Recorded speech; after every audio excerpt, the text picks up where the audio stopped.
Olá, estudantes da primeira série! Nesse vídeo, vamos falar sobre retomada de conteúdo, propriedades da matéria, substância pura e mistura. Vamos lá?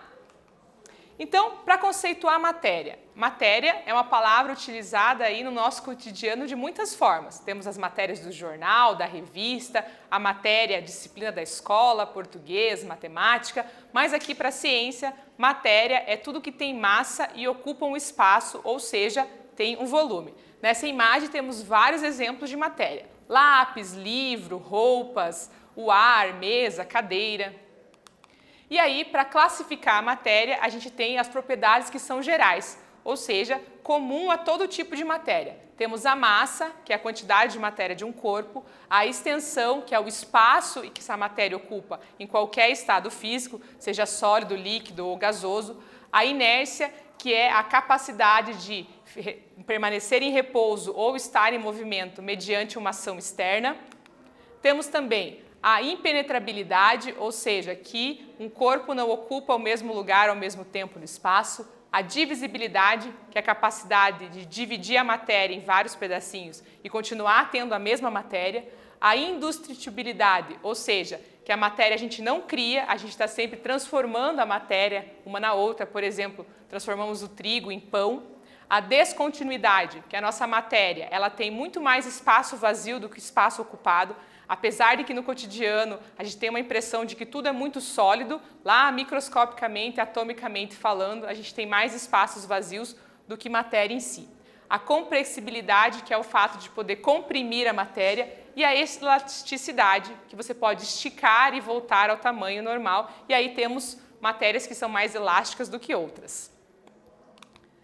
Além das propriedades gerais, a gente tem as propriedades que são específicas. As propriedades funcionais, que são aquelas que vão me dizer para que aquela matéria serve, se ela é um ácido, uma base, um sal ou um óxido.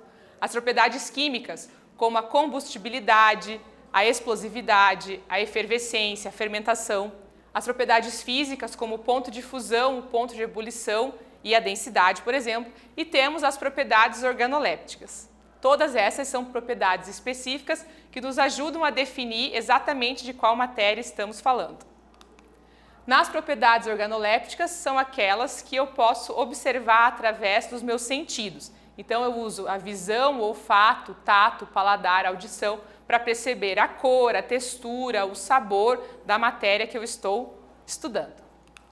E aí a gente tem também os conceitos hoje sobre substância e mistura. Então as substâncias são a união de elementos. E aí eu tenho substâncias puras simples, quando eu tenho um único elemento só que se repete, como por exemplo aqui o gás hélio, que é só a molécula do hélio, ou o O2, que é o gás oxigênio, que eu tenho duas moléculas aqui, dois átomos de oxigênio se juntando. E a substância pura composta, que é quando eu tenho pelo menos dois elementos diferentes para formar essa substância. Lá na fórmula molecular eu vou ver, por exemplo, H2O e eu sei que eu tenho dois hidrogênios representados aqui pelas bolinhas menores e um oxigênio representado aqui pela bolinha maior. Aí eu tenho então substâncias compostas e substâncias simples.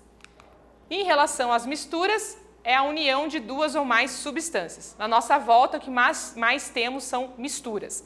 E elas são classificadas em misturas homogêneas, quando eu tenho apenas uma fase, visualmente falando, inclusive se eu observar no microscópio, que é o que acontece quando eu misturo, por exemplo, sal e água, e misturas heterogêneas que têm duas, três ou mais fases, que é o que acontece, por exemplo, quando eu misturo água e óleo, que eu tenho aí visualmente essa separação aí de duas fases, o óleo em cima e a água embaixo.